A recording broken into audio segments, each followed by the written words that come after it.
Hello everyone, welcome to our new video today. I'm going to show you some of the news of products on my right hand.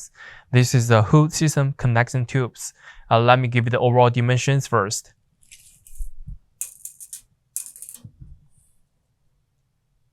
For the edge to edge, they are about like a 32 and 3/4 inches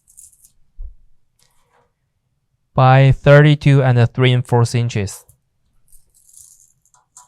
And the overall height, they are about like a 20 inches. For the inner side, it is about like a 30.5 inches by 30.5 inches. And for the edge of the units, they have a small hinge on side. It is about like a 32.5 inches long and 3 inches deep.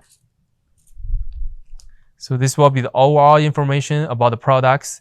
And if you do have more questions, feel free to contact with us.